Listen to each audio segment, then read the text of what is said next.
அவர் ஒவ்வொரு யுகத்திலும் எப்படி அவதரிக்கிறார்? அவரு டைரக்டா அவதரிக்கிறாரு. அதே மாதிரி அவர் டைரக்டாவும் அவதரிக்கலாம், இல்ல அவர் வந்து அந்த அவருடைய பொட்டன்சிஸ் வேற ஒருத்தருக்கும்,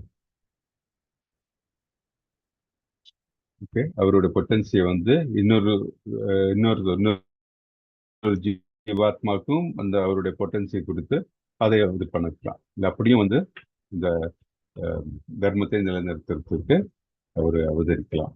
ஓகே, டைரக்டாவும் சரி, இன்டைரக்டாவும் ஈ கேன் கம் அப்படின்ட்டு நம்ம பார்த்தோம்.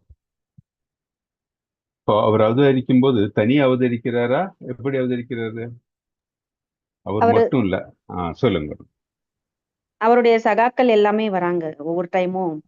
ஆமா, அவர் எல்லா, கோலோகத்துல இருந்து வராங்க பிரபுஜி. ஆமா ஆமா, எல்லா பரப்பிழனியம் எல்லாம் வந்து அது அவரோட சேர்ந்து அவதரிக்கிறாங்க இல்லையா? அதுவும் பார்த்தோம் நம்ம. ஓகே.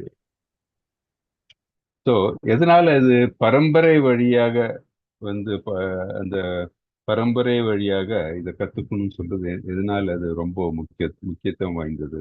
எதனால சொல்றோம் இல்லையா, பரம்பரை வழியாக கத்துக்கணும் அப்படின்ட்டு? ஆமா, ஆமா பிரபு. எதனால இல்லைன்னா அது எதனால வந்து திருச்சி சொல்லிடுவாங்க பிரபுஜி. அதனால அது குரு சீடர் பரம்பரை வழியா வந்தாதான் வந்து கரெக்டா சொல்லுவாங்க. அப்படி வேற ஏதாவது மூலியமா வந்தா அது வந்து திருச்சி மாத்தி சொல்லிடுவாங்க அப்படின்றதுக்காக. குரு எப்படி சொன்னாரோ அதே மாதிரிதான் வந்து சிஷ்யனும் வந்து மற்றவங்க சொல்லணும் இல்லையா, அவருடைய சிஷ்யர்களுக்கு அதே மாதிரி. எக்ஸாம்பிள் வந்து நம்ம இந்த இதை இனிஷியேஷன் எடுத்தவங்களுக்கு எல்லாம் தெரியும்.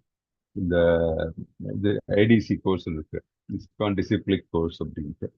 அதுல வந்து நல்ல ஒரு இது எக்ஸாம்பிள் கொடுப்பாங்க. எப்படின்னா, தட் இஸ் டிசிப்ளிக் சக்சஷன்ல எப்படி இது வந்து இந்த குரு வந்து எப்படி சீடருக்கு சொல்லி கொடுப்பாரு அப்படின்னா, எப்படி ஒரு மணி ஆர்டர், ஒரு போஸ்ட்மேன் வந்து ஒரு மணி ஆர்டர் வந்து ஒருத்தருக்கு அனுப்பும்போது நம்ம வந்து எவ்வளவு ரூபாய் அனுப்புறோமோ அதை அப்படியே தான் போஸ்ட்மேன் வந்து கொடுக்குறாரு அந்த இவங்களுக்கு. நம்ம 100 ரூபா அனுப்பிச்சோம்னா 100 ரூபாய் தான் அவங்களுக்கு கொண்டு போய் கொடுப்பாங்க இல்லையா? 101 ரூபாய் அது இல்லை, 99 ரூபா கொடுக்க மாட்டாங்க, கரெக்டா அப்படியே கொடுப்பாங்க.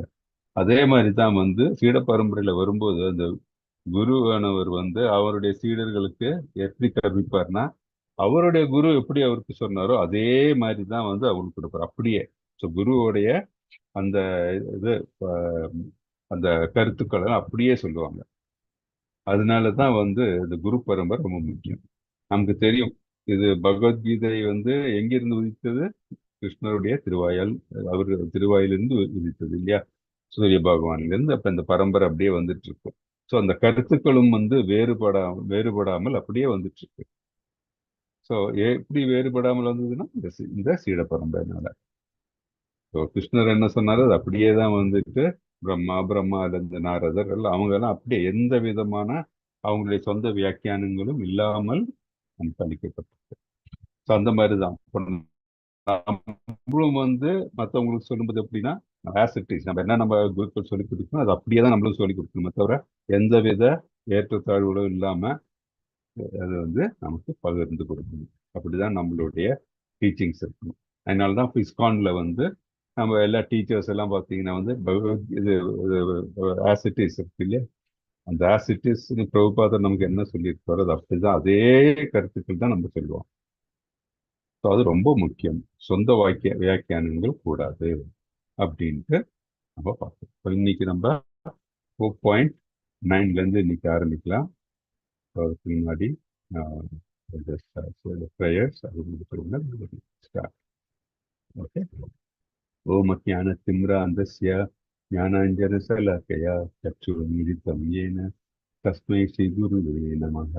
श्रीचैतन्यमनोभीष्टं स्थापितं येन भूतले स्वयं रूपकथा मह्यं ददाति स्वपदान्तिकम्। हे कृष्णकरुणा सिन्धु दीनबन्धो रघुपते गोपेश गोपिका कान्ता राधा कान्त नमस्तुते। सप्तकाञ्चन गौराङ्गी राधे वृन्दावनेश्वरी वृषभानुसुते देवी प्रणमामि हरिप्रिये।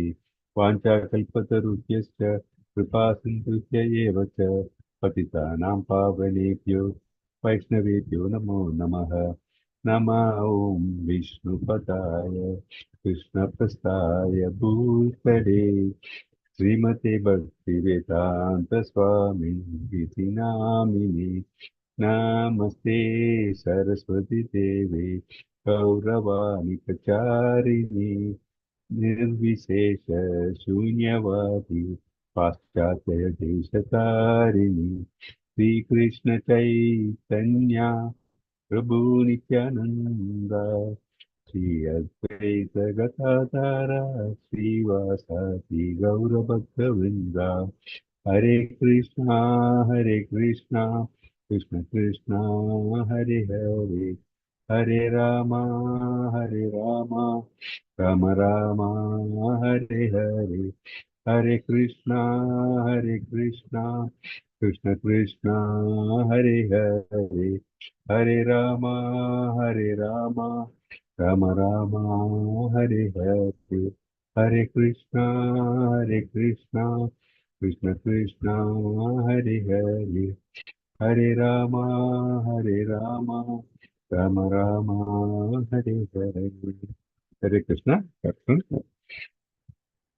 ஸோ நம்ம இன்னைக்கு 4.9 இருந்து என்னன்னு பார்க்கலாம். யார் வாசிக்கிறீங்க? நான் வாசிக்கிறேன் பிரபுஜி. ஸ்லோகா 4.9. வாசிங்க பிரபு. நான் வாசிக்கிறேன் பிரபுஜி. ஹரே கிருஷ்ண பிரபுஜி. வாசிங்க. வாசிங்க. ஹரே கிருஷ்ண. ஹரே கிருஷ்ண பிரபுஜி.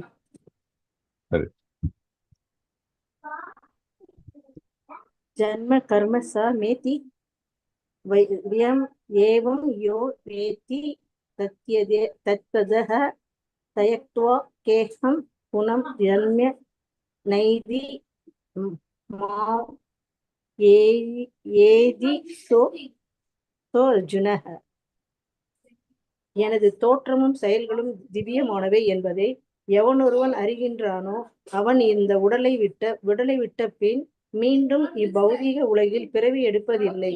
அர்ஜுனா, அவன் எனது நித்திய உலகை அடைகின்றான். பொருளுரை. பகவான் தனது திவ்யமான லோகத்திலிருந்து இறங்கி வருவதை பற்றி ஏற்கனவே 6வது பதத்தில் விளக்கப்பட்டது. பரமபுருஷ பகவானின் பிறப்பை பற்றிய இவ்வுண்மையை அறிந்தவன் பௌதீக பந்தத்திலிருந்து விடுதலை பெற்றவனாவான். எனவே அவன் தனது தற்போதைய பௌதீக உடலை நீத்தவுடன் இறைவனின் திருநாட்டிற்கு திரும்புகிறான். பௌதீக பந்தத்திலிருந்து ஆத்மா விடுதலை பெறுவது எளிதானதே அல்ல. அருவவாதிகளும் யோகிகளும் பற்பல துன்பத்திற்கும் பிறவிகளுக்கும் பிறகே முக்தி அடைகின்றனர். இறைவனின் பிரம்ம ஜோதியில் கலக்கும் அவர்களுக்கு முக்தியும் முழுமையானதல்ல. இப்பௌதீக உலகத்திற்கு மீண்டும் திரும்பும் அபாயம் அவர்களுக்கு உண்டு. ஆனால் இறைவனின் உடல் மற்றும் செயல்களின் தெய்வீக இயற்கையை அறிந்துள்ள பக்தன் இவ்வுடலை நீத்த பின் இறைவனின் திருநாட்டை அடைவதுடன் இப்பௌதீக உலகிற்கு மீண்டும் திரும்பி வரும் அபாயத்திலிருந்து விடுபடுகின்றான். பிரம்ம சம்ஹிதையில் 5.33 கடவுளுக்கு பற்பல ரூபங்களும் அவதாரங்களும் இருப்பதாக விளக்கப்பட்டுள்ளது. அத்வைதம், அச்சுதம், அநாதிம், அனந்த ரூபம். இறைவனுக்கு அநேக தெய்வீக ரூபங்கள் இருப்பினும் அவர்கள் அனைவரும் ஒரே முழுமுதற் கடவுளே. பௌதீக அறிஞர்களாலும் அனுபவத்தை நம்பும் தத்துவ ஞானிகளாலும் இதனை கிரகித்துக் கொள்ள இயலாத போதிலும் இந்த உண்மை உறுதியான நம்பிக்கையுடன் புரிந்து கொள்ளப்பட வேண்டும். வேதத்தில் புருஷ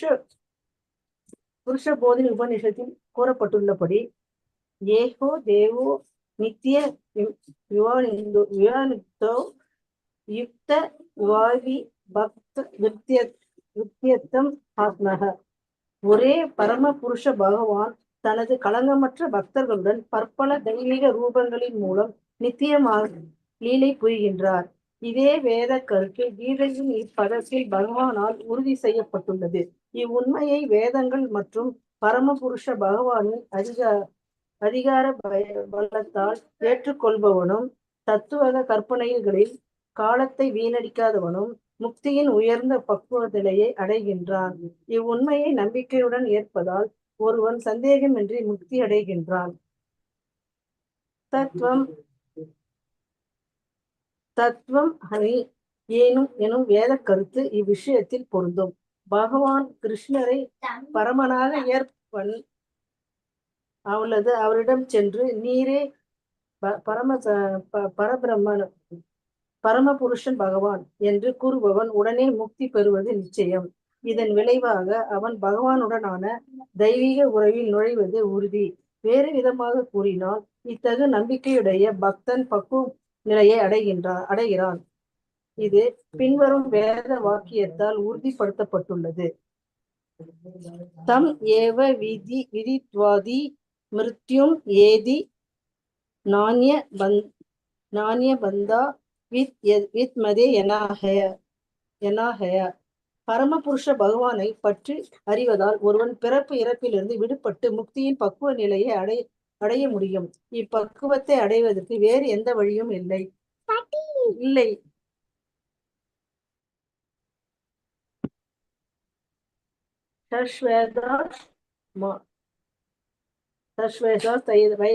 உபனிஷத் 3.8.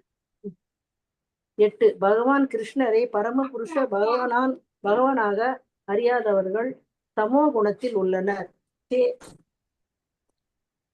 தேன் பாட்டிலை வெளியிலிருந்து நக்குவதை போல தங்களது ஜபம் புலமையினால் பகவத்கீதைக்கு விளக்கமளிக்கும் அத்தகு தமோ குண மக்கள் முக்தி பெறுவது சாத்தியமல்ல. இதுவே வேறு வழி இல்லை என்று மேலே கூறப்பட்டதன் பொருளாகும். அனுபவத்தை நம்பும் இதற்கு இத்தகு தத்துவவாதிகள் ஜட உலகில் மிகப்பெரிய தகுதியுடையவர்களாவர். உங்க பக்கத்துல பெருசா தெரியும். அப்போ மொபைல்ல டர்ன் பண்ணி படிங்க. ஹரிசாண்டலா நிறைய படிக்கலாம். இத்தகு கர்வமிகு ஏட்டறிஞர்கள் கிருஷ்ண பக்தரின் காரணமற்ற கருணைக்காக காத்திருக்க வேண்டியதுதான். எனவே நம்பிக்கையுடனும் அறிவுடனும் கிருஷ்ண உணர்வை வளர்த்து பக்குவம் அடைவது அவசியம். ஹரே கிருஷ்ணா மாதாஜி. ஹரே கிருஷ்ணா பிரபுஜி.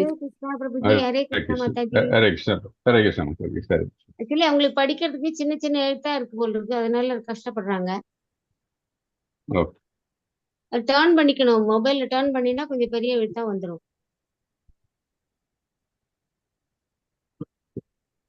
இல்ல பிரபுஜி, இப்ப சரியா போச்சுங்க. பசங்க வந்துட்டு இருந்தாங்க, அது அவங்களா போட்டு.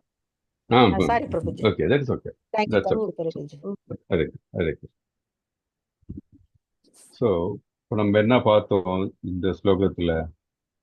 எனது தோற்றமும் செயல்களும் திவ்யமானவை என்பதை எவன் ஒருவன் அறிகின்றானோ அவன் இந்த உடலை விட்ட பின் மீண்டும் இப்பௌதிக உடலை பிறகு எடுப்பதில்லை. அர்ஜுனா, அவன் எனது நித்திய உலகை அடைகிறான்.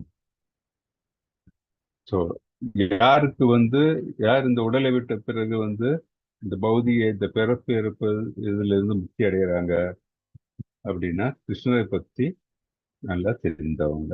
யாரு கிருஷ்ணரை பத்தி யாருக்கு நல்லா தெரியும்? அவங்கதான் டிவோட்டிஸ் இல்லையா? யார் ஒருவன் பக்தி தொண்டு செய்கிறாரோ அவர்களுக்கு விடுதலை உண்டு. இதிலிருந்து விடுதலை இந்த பிறப்பு இறப்பு என்ற இந்த cycle of birth and death, இதுல இருந்து அவர்களுக்கு விடுதலை உண்டு அப்படின்னு சொல்றோம். ஏன் நமக்கு பிறப்பு இறப்புல இருந்து முக்தி வேணும்? அதுல இருந்துட்டு போனா என்ன? இதற்காக நம்ம இந்த பிறப்பு இறப்புல இருந்து முக்தி வேணும்னு சொல்லிட்டு இருக்கோம். நம்ம எல்லாமே பகவானுடைய பார்ட் அண்ட் பார்சல். நம்மளுடைய பிளேஸ் இது இல்லைன்னு பிரபுஜி. ஆக்சுவலா நம்மளுடைய பிளேஸ் ஆன்மீக உலகம் தான். நம்ம பகவானுடைய பகவானுக்கு நிகரா இருக்கணும் அப்படின்ற ஒரு சின்ன ஒரு தப்பு செஞ்சதால நம்ம கீழே வந்துட்டோம் பிரபுஜி. இங்கே இருந்தா என்ன ஆகும்? நம்ம இங்கே இந்த பிறப்பு இறப்பு சுரண்டு கொண்டிருந்தால் என்ன ஆகும் நமக்கு?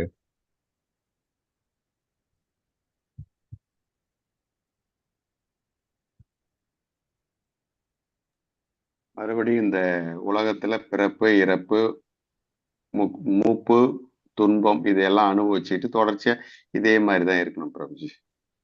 அந்த சங்கிலிலே இருப்போம் பிரபுஜி. சங்கிலியை உடைச்சிட்டு வெளியே வந்தாதான் நம்ம மேல போக முடியும் ஆன்மீக உலகத்துக்கு. ஏன்னா பிரபுஜி மாதாஜி சொன்ன மாதிரி நம்ம வந்து இந்த பிறப்பு இறப்பு என்பதுல மாட்டிக்கிட்டோம்னா நம்ம எப்போ இந்த மனுஷன் உடலே நமக்கு கிடைக்கும்னு கிடையாது இல்லையா. நம்மளுடைய கர்ம பலனுக்கு ஏற்ப, அதே மாதிரி நம்மளுடைய அந்த ஆசைகளுக்கு ஏற்ப நம்ம வந்து ஒரு உருவத்தை எடுப்போம். ஒரு பாடி நமக்கு கிடைக்கும். நமக்கு அந்த பாடி வந்து இந்த 84 ஸ்பீசிஸ்ல ஏதாச்சும் ஒண்ணா இருக்கலாம். இந்த வாட்டி வந்து இந்த பிறப்புல நம்ம வந்து இது கர்ம பலனாலையும் நம்ம வந்து அந்த நம்மளுடைய இந்த ஆசைகள் உன்னதமான இருந்ததுனாலையும் நம்ம இந்த மனித பிறவி நமக்கு கிடைச்சிருக்கு. இந்த மனித பிறவியானது எவ்வளவோ பிறப்பு இறப்புக்கு பிறகு இந்த மனித உடலே நமக்கு கிடைச்சிருக்கு. ஸோ நம்ம இப்போ மனித உடல் நமக்கு கிடைச்சதுனால அடுத்த பிறவியிலும் மனித உடல் தான் கிடைக்கணும்னு நமக்கு எந்த கேரண்டியும் கிடையாது. ஓகே, அது ஒரு பக்தனுக்கு அதை பத்தி நல்லா தெரியும். இது எங்க சொல்லியிருக்கு? நம்ம இதிகாசங்கள், இது புராணங்கள்ல, வேதங்கள்ல கிளியரா சொல்லியிருக்குது. பகவத்கீதையிலே சொல்லியிருக்கு.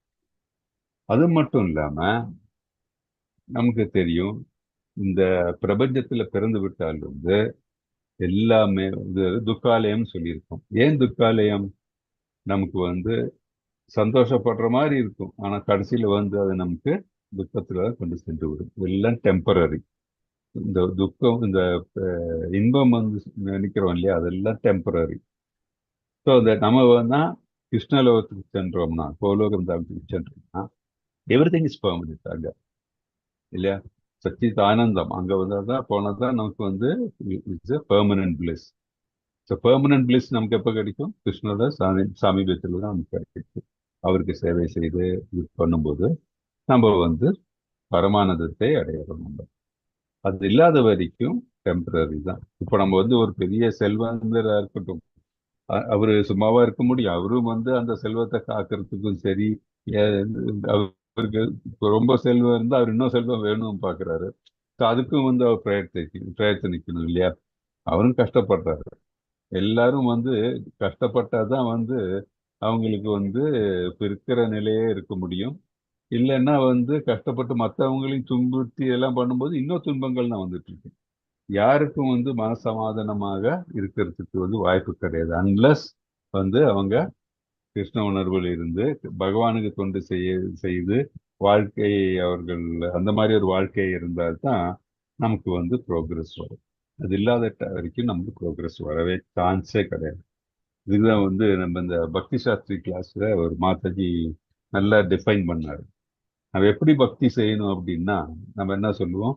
கிருஷ்ணரை திருப்திப்படுத்தக்கூடிய செயல்களை நாம் செய்ய வேண்டும். அதுதான் கர்மா அப்படின்ட்டு நம்ம சொல்லுவாங்க. எஸ், ஆனா அது எப்படி விளக்கணும் அப்படின்னா, கரெக்டா நாம் செய்யும் செயலால் கிருஷ்ணன் திருப்தி அடைந்தார் அப்படின்ட்டு இருக்கும்போதுதான் நம்மளுடைய செயல் வந்து கிருஷ்ணரை திருப்திப்படுத்தக்கூடிய செயலாகும். இல்லாட்டி எப்படி ஆகும்னா, நான் ஒரு செயலை செய்யறேன், அது கிருஷ்ணரை திருப்திப்படுத்தக்கூடிய செயல் அப்படின்னு நான் நினைச்சிட்டு நான் பண்ணிட்டு இருக்கேன். இப்போ எனக்கும் கிருஷ்ணருக்கும் இருக்கிற அந்த ரிலேஷன்ஷிப் வந்து ஒரு ஃபார்மலா இருக்கும், இல்லைன்னா வந்து ஒரு கம்மியான நிலையில இருக்கும். இதே வந்து என்னுடைய செயலால் கிருஷ்ணர் திருப்தி அடைந்தார், கண்டிப்பாக கிருஷ்ணருக்கு திருப்திப்படுத்தக்கூடிய செயல் இது அப்படின்னு சொல்லி அந்த மாதிரி நிலையில நம்ம செய்யும் போது என்னதுன்னா, நம்ம வந்து முதல்ல சொன்ன வழியை விட ரெண்டாவது சொன்னதுதான் வந்து ஹையஸ்ட் பிளாட்ஃபார்ம். நான் சொன்னது உங்களுக்கு கிளியரா விளங்கிச்சாலும் தெரியல. ஃபர்ஸ்ட் கிருஷ்ணரை திருப்திப்படுத்தக்கூடிய செயல்கள், கிருஷ்ணருக்கு அர்ப்பணித்து கிருஷ்ணரை திருப்திப்படுத்தக்கூடிய செயல்கள். அதே நம்ம எப்படி எந்த நிலையில இருக்கணும்னா, நான் செய்த செயல் கிருஷ்ணரை திருப்திப்படுத்தியது அப்படின்ற நிலையில் நான் செய்யக்கூடிய செயல்கள். அப்படின்னு பண்ணும்போது என்ன ஆகுதுன்னா, கிருஷ்ணருடைய என் மனது ஃபுல்லா கிருஷ்ணர் தான் நிறைந்திருப்பாரு. இப்போ கிருஷ்ணருக்கு வேண்டிதான் நான் எல்லாம் செய்யறேன்னு நிலையில இருக்கணும். அந்த டிஃபரன்ஸ் புரியுது எல்லாருக்கும்? புரியுதுங்க Prabhuji. You have to do everything for the pleasure of for pleasing Krishna. அது ஃபர்ஸ்ட். ரெண்டாவது வந்து I did things which were I mean for the pleasure of Krishna. The things that were done were pleasing to Krishna. அப்படின்ட்டு கிருஷ்ணருக்கு திருப்திப்படுத்தியது, நான் செய்த செய்கைகள் கிருஷ்ணரை திருப்திப்படுத்தியது அப்படின்ட்டு அந்த நிலை. ரெண்டாவது ஃபர்ஸ்ட் இருக்கிறது கிருஷ்ணரை திருப்திப்படுத்தக்கூடிய நான் செயல்களை நான் செய்யறேன். அது பார்க்கும்போது அது ஒரு லோவர் பிளாட்ஃபார்ம், அது அந்த மாதிரி தான் இருக்குது. ஹையர் பிளாட்ஃபார்ம் சொல்லும்போதுன்னா, நான் செய்த செயலால் கிருஷ்ணர் திருப்தி அடைந்தார். So I have to do every thing for the pleasure of Krishna. Not for pleasing Krishna, but for giving pleasure for Krishna. கிருஷ்ணருக்கு பேரானந்தம் கொடுக்கிற செயல்களா இருக்க வேண்டும் அப்படின்னு மனசுல வச்சிருக்கணும். அதுதான் ரியல் பக்தி. ஸோ அது எப்படி நம்ம பண்ண முடியும்? நம்ம எப்போ இருக்கிற எக்ஸாம்பிள் தான் அந்நியபிலாஷித சூன்யம். அப்படின்னா மனசுல வேற எதுவும் இல்லை, கிருஷ்ணரை தவிர வேற எதுவுமே இல்லை. மனசுல ஃபுல்லா கிருஷ்ணரே நினைத்து கொண்டு கிருஷ்ணருக்காகவே எல்லாம் செய்து இருந்தோம்னா அது ஆட்டோமேட்டிக்கா it lot be for the pleasure of Krishna. கிருஷ்ணர் தான் பரம புருஷர் அப்படின்னு நமக்கு தெரிந்து அவருக்கு சேவை செய்கிறோம் நம்ம. அப்படி அந்த மாதிரி நிலையில் இருக்கிறவங்க கண்டிப்பா கிருஷ்ணரை தான் சென்றடையும். ஏன்னா அவன் மனது உடல் எல்லாமே இந்த கிருஷ்ணருக்காக தான் அவன் அர்ப்பணித்து செயல்களை செய்யறான். மனதுல வேற எந்த இதுவும் வராது, அவருக்கு தாட்ஸும் வராது இல்லையா? ஸோ கிருஷ்ணர் எப்படி கிருஷ்ணர் எப்படி நம்ம பார்த்தோம் போன ஸ்லோகத்துல எல்லாம். கிருஷ்ணர் எப்படி பூமிக்கு வராரு? அவர் அவருடைய அவதாரங்கள், பல அவதாரங்கள் எடுக்கிறாரு இல்லையா? எது அந்த இது தேவையோ அந்த தர்மத்தை நாட்டுறதுக்கு நம்ம சொன்னோம். தர்மத்தை நிலைநாட்டுறதை விட என்ன அவருடைய குறிக்கோள்னா, அவருடைய பக்தர்களை காப்பாற்றுறதுக்கு, பக்தர்களுக்கு சந்தோஷம் கொடுக்கு.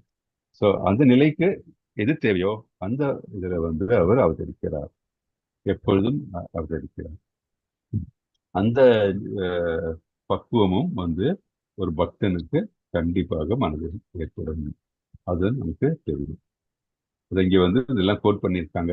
இதெல்லாம் நம்ம சொல்றது கிடையாது, இதெல்லாம் நம்ம புராணங்கள் இருக்கு. இதுல பிரம்ம சங்கீதத்தை சொல்லியிருப்பாரு 5.33. கடவுளுக்கு பற்பல ரூபங்களும் அவதாரங்களும் இருப்பதாக விளக்கப்பட்டுள்ளது. அத்வைதம் அச்சுதம் அநாதி ஆனந்த ரூபம். இறைவனுக்கு அநேக தெய்வீக ரூபங்கள் இருப்பினும் அவர்கள் அனைவரும் ஒரே முழுமுதற் கடவுளே. அவர் ஒவ்வொரு இதாக தோன்றினாலும் எல்லாம் அவரே அப்படின்ட்டு ரொம்ப கிளியரா நமக்கு நம்மளுடைய வேதங்கள் நமக்கு எடுத்து வைத்துள்ளன அப்படின்னு நம்ம இதுல பார்ப்போம். ஓகே, ஸோ இது நமக்கு என்ன இந்த இந்த ஸ்லோகத்தில் இந்த சாராம்சம், நம்ம கிருஷ்ணரை நம்ம மனதில் நினைத்து அவர்தான் எல்லா செயல்களும் தோற்றமும் திவ்யமானது அப்படின்ட்டு நம்ம அதை உணர்ந்து கிருஷ்ணரை நம்ம அவருக்கு ஏற்றதான செயல்களை செய்யும் போது நம்ம பிறப்பு இறப்பு என்பதிலிருந்து விடுபடுகிறோம். ஏன்னா நம்ம கிருஷ்ணரை சென்று அடைகிறோம். அவன் ஒருவன் கிருஷ்ணனுடைய நித்திய உலகை அடைகிறான். இந்த பௌதிக உலகம் நித்தியமானது இல்லை இல்லையா? இது அதுக்கு அழிவு உண்டு. ஆனால் கோலோக விருந்தாவனம் அதே மாதிரி நம்ம வைகுண்டம் நித்தியமான நிலையில் உள்ள இறைவனுடைய வாசங்கள். அதுதான் நம்ம போய் சேர வேண்டிய இடம் அப்படின்ட்டு நம்ம ஸ்லோகத்துல. ஓகே, ஸோ நம்ம அடுத்த ஸ்லோகம் பார்க்கலாம். 4.10 படியும் மாதாஜி, பிரபுஜி யாராச்சும் படிங்களா? ஹரே கிருஷ்ணா பிரபுஜி. ஹரே கிருஷ்ணா. சரி. பீதராக பிரய क्रोधा மன்மயா மாமுபாஸ்ரிதாः பகவோ ஞான தபசா பூதா மத்பாவம் ஆகதாः. பற்றுதல், பயம், கோபம் இவற்றிலிருந்து விடுபட்டு முழுதும் என்னில் லயித்து என்னை சரணடைந்த பற்பல நபர்கள் என்னை பற்றிய அறிவால் இதற்கு முன் தூய்மை அடைந்துள்ளனர். இவ்வாறாக அவர்கள் எல்லாரும் என் மீது திவ்யமான அன்புடையவர்கள் ஆயினர். பொருளுரை. மேலே கூறப்பட்டுள்ளபடி பௌதீகத்தால் அதிகமாக பாதிக்கப்பட்டுள்ளவன் பரம பூரண உண்மையின் வியக்துவத்தை புரிந்து கொள்வது மிகவும் கடினமாகும். உடலை சார்ந்த வாழ்வில் பற்று கொண்டுள்ள மக்கள் பரமன் எவ்வாறு ஒரு நபராக இருக்க முடியும் என்பதை அறிவது ஏறக்குறைய அசாத்தியமாகும். ஏனெனில் அவர்கள் அந்த அளவிற்கு பௌதீகத்தில் மூழ்கியுள்ளனர். பூரண அறிவுடனும் நித்தியமான ஆனந்தத்துடனும் அழிவற்ற திவ்யமான உடல் ஒன்று இருக்கக்கூடும் என்பதை இத்தகைய பௌதீகவாதியினால் கற்பனை செய்து கூட பார்க்க முடியாது. பௌதீக கண்ணோட்டத்தில் உடல் அழிவிற்கு உட்பட்டது, அறியாமை நிறைந்தது, துன்பமயமானது. எனவே சாதாரண மக்களிடம் பகவானின் தனிப்பட்ட ரூபத்தை பற்றி கூறும்போதும் அவர்கள் அதே உடல் உணர்வையே மனதில் கொண்டுள்ளனர். ஜட உணர்வில் இருக்கும் அத்தகு மக்கள் பிரம்மாண்டமான பௌதீக தோற்றத்தையே கடவுளாக நினைக்கின்றனர். எனவே கடவுளுக்கு உருவம் இல்லை என்று கூறுகின்றனர். ஜடத்தில் மூழ்கியிருக்கும் காரணத்தால் முக்திக்கு பிறகும் தனித்தன்மையை தக்க வைத்துக் கொள்ளலாம் என்னும் கருத்து அவர்களை அச்சமூட்டுகின்றது. தனித்தன்மையும் வியக்தித்துவமும் ஆன்மீக வாழ்விலும் உண்டு என்பதை அவர்கள் செவியுறும்போது மீண்டும் வியக்திகளாவதை எண்ணி அச்சமுற்று அருவ சூன்யத்தில் ஐக்கியமாகிவிட விரும்புவது இயற்கையே. ஆத்மாக்களை கடலில் கலந்துவிடும் நீர்க்குமிழ்களுக்கு அவர்கள் ஒப்பிடுகின்றனர். வியக்தித்துவமின்றி அடையக்கூடிய ஆன்மீக நிலையின் உச்சப்பக்குவம் அவ்வளவே. ஆன்மீக வாழ்வின் பக்குவ ஞானம் இல்லாத பயம் கொண்ட நிலை இது. இது மட்டுமின்றி ஆன்மீக நிலை என்று ஒன்றிருப்பதையே புரிந்து கொள்ள முடியாத பலரும் உண்டு. பற்பல கொள்கைகளாலும் வெவ்வேறு தத்துவ அனுமானங்களின் முரண்பாடுகளாலும் மிகுந்த குழப்பமுற்ற இவர்கள் வெறுப்பும் கோபமும் கொண்டு உயர்ந்த காரணம் எதுவும் கிடையாது, அனைத்தும் இறுதியில் சூன்யமே என்று முட்டாள்தனமாக முடிவெடுக்கின்றனர். இத்தகைய மக்கள் நோயுற்ற வாழ்க்கை வாழ்கின்றனர். சிலர் பௌதீகத்தில் அதிக பற்றுதல் கொண்டிருப்பதால் ஆன்மீக வாழ்வை கண்டுகொள்வதில்லை. சிலர் உயர் ஆன்மீக மூலத்துடன் இரண்டர கலக்க விரும்புகின்றனர். வேறு சிலர் பலவித ஆன்மீக அனுமானங்களினால் விரக்தியுற்று கோபமடைந்து எதையுமே நம்பாதவர்களாக உள்ளனர். இந்த கடைசி வகுப்பை சேர்ந்தவர்கள் போதைப் பொருட்களிடம் தஞ்சமடைகின்றனர். இவர்களது உணர்ச்சி பூர்வமான கற்பனைகள் சில சமயங்களில் ஆன்மீக தரிசனங்களாக ஏற்கப்படுகின்றனர். ஆன்மீக வாழ்வை புறக்கணித்தல், ஆன்மீக தனித்துவத்தை கண்டு பயப்படுதல், விரக்தியான வாழ்வினால் எழும் சூனியத்திற்கான எண்ணம், பற்றுதலின் இம்மூன்று நிலைகளில் இருந்தும் விடுபட வேண்டும். ஜடநோக்கம் கொண்ட வாழ்வின் இந்த மூன்று நிலைகளிலிருந்தும் விடுபட பக்தி தொண்டின் விதிகளையும் ஒழுங்குமுறைகளையும் அங்கீகரிக்கப்பட்ட ஆன்மீக குருவின் வழிகாட்டலின்படி கடைபிடித்து பகவானிடம் முழுமையாக தஞ்சமடைய வேண்டும். பக்தி தொண்டின் இறுதி நிலை பாவ, இறைவனின் மீதான திவ்யமான அன்பு என்று அறியப்படுகின்றது. பக்தி தொண்டு குறித்த விஞ்ஞானத்தை விளக்கும் பக்தி ரசாமிர்த சிந்து 1.4.15-16 எனும் நூலின்படி ஆதௌ ஸ்ரத்தா ததஹ சாது சங்கோத பஜன கிரியா ததோ நர்த்த நிவృத்தி ஷாத் ததோ நிஷ்டா ருச்சிஸ்ததஹ அதாசக்திஸ்ததோ பாவஸ் தத பிரேமாப்யுதஞ்சதி சாதகானாம் அயம் பிரேம்ன பிராதுர்பாவே பவேத் கிரமஹ. முதலில் ஒருவன் தன்னுணர்வுக்கான ஆரம்ப ஆவலை பெற்றிருக்க வேண்டும். இது அவனை ஆன்மீகத்தில் முன்னேறியவர்களுடன் உறவு கொள்ள முயற்சிக்கும் நிலைக்கு கொண்டு வரும். அடுத்த நிலையில் உயர்ந்த ஆன்மீக குருவிடம் தீட்சை பெறும் ஆரம்ப நிலை பக்தன் அவரது கண்காணிப்பின் கீழ் பக்தி தொண்டினை தொடங்குகிறான். ஆன்மீக குருவின் வழிகாட்டலின் கீழ் பக்தி தொண்டை செயலாற்றுவதால் ஒருவன் வாழ்வின் எல்லா ஜடப்பற்றுதலிலிருந்தும் விடுபட்டு தன்னுணர்வில் உறுதி பெற்று பூரண புருஷோத்தமரான பகவான் ஸ்ரீ கிருஷ்ணரை பற்றி கேட்பதில் ருசியை காண்கிறான். இந்த ருச்சி அவனை கிருஷ்ண உணர்வின் மீது பற்றுதல் கொள்ளும் நிலைக்கு கொண்டு செல்கிறது. அந்நிலை முதிர்ச்சி பெறும்போது திவ்யமான இறையன்பின் ஆரம்ப நிலையான பாவ நிலையை அடைகிறான். இந்த இறையன்பின் உண்மையான நிலையே பிரேமை எனப்படும். அதுவே வாழ்வின் மிக உயர்ந்த பக்குவ நிலையாகும். அந்த பிரேமை நிலையில் ஒருவன் இறைவனின் அன்பு தொண்டில் இடையறாது ஈடுபட்டுள்ளான். எனவே அங்கீகரிக்கப்பட்ட ஆன்மீக குருவின் வழிகாட்டலின் கீழ் பக்தி தொண்டினை பயிற்சி செய்வதால் எல்லா விதமான பௌதீக பற்றுதல், ஆன்மீக தனித்துவத்தை கண்ட பயம், சூன்யவாத தத்துவத்தினால் எழும் விரக்தி ஆகியவற்றிலிருந்து விடுபட்டு உன்னத நிலையை அடைய முடியும். அதன் பின் இறுதியில் பரமபுருஷரின் திருநாட்டை சென்று அடையலாம். ஹரே கிருஷ்ண பிரபுஜி. ஹரே கிருஷ்ண. தேங்க்யூ. நம்ம இந்த ஸ்லோகத்துல இருந்து என்ன மெசேஜ் நமக்கு? பற்றுதல், பயம், கோபம் இவற்றிலிருந்து விடுபட்டு முழுதும் என்னில் வைத்து என்னை சரணடைந்த பற்பல நபர்கள் என்னை பற்றி அறிவால் இதற்கு முன் தூய்மை அடைந்துள்ளனர். இவ்வாறாக அவர்கள் எல்லோரும் என் மீது திவ்யமான அன்புடையவர்கள் ஆயினர். So simple. எந்தவித பற்றுதல் நம்ம கிட்ட இல்லாம இருந்தா வந்து கிருஷ்ணருக்கு நம்ம செய்யக்கூடிய செயல்கள் எல்லாம் கிருஷ்ணருக்காக செய்து அவரை திருப்திப்படுத்தக்கூடிய செயல்களாக அவரிடம் அடைக்கலம் அடைந்தால் என்னாகும்? நம்ம வந்து இறைவனை சென்றடைய முடியும். ஸோ இவரு கிருஷ்ணர் சொல்றாரு, நிறைய பேர் வந்து இந்த மாதிரி பற்றுதல் இருந்தவர்கள் எல்லாம் அதை தொடர்ந்து கிருஷ்ணன் சரணடைந்தவுடன் அவரை வந்து அவருடன் அழைத்துள்ளனர் அப்படின்ட்டு அவரு சொல்றாரு. ஸோ இந்த பற்றுதல், பயம், கோபம். ஸோ பற்றுதல் இருந்தால் தான் நமக்கு பயம் வரும் இல்லையா? அது இப்போ நம்ம கிடைக்குமோ கிடைக்காதோ அப்படின்ட்டு ஒரு டிசைர் இருந்தால் தான் அது வரும். ஸோ அது நமக்கு கிடைக்கலன்னு வச்சுட்டு என்ன கோவம் வரும், ஃப்ரஸ்ட்ரேஷன், அது கோவம் வரும். நம்ம அந்த ஸ்டெப்ஸ் எல்லாம் நம்ம பார்க்க முடியும். ஸோ கோபம் வந்துச்சுன்னா நம்மளோட டிசிஷன்ஸ் எல்லாம் வந்து இர்ரேஷனல் டிசிஷன்ஸாக இருக்கும் இல்லையா? அது வந்து ஒரு ஒழுங்கான டிசிஷன்ஸ் இருக்காது. அப்புறம் துன்பம் வரும் நமக்கு. அப்படி இதுல இருந்தெல்லாம் விடுபட்டோம் இருந்த நிலையை இருந்தா நாம் கிருஷ்ணருக்கு சென்று சரணடைந்து அதனால நம்ம வந்து பக்தியில் முன்னேற முடியும். ஸோ நமக்கு ஆசைகளை நம்ம கட்டுப்படுத்த வேண்டும் அப்படின்ட்டு நம்ம கிளியரா தெரியும். ஸோ எந்த மாதிரி ஆசைகள்? தட் இஸ் நம்ம எண்ணங்கள் வந்து நல்லதா இருக்கும். எண்ணங்கள் சரியா இருந்தா என்னவும் நம்ம செய்யக்கூடிய ஆக்ஷன், நம்ம பேசுறது, நம்ம சாப்பிடுறது இல்லையா, அதெல்லாம் வந்து எல்லா அளவோட இருக்கும்.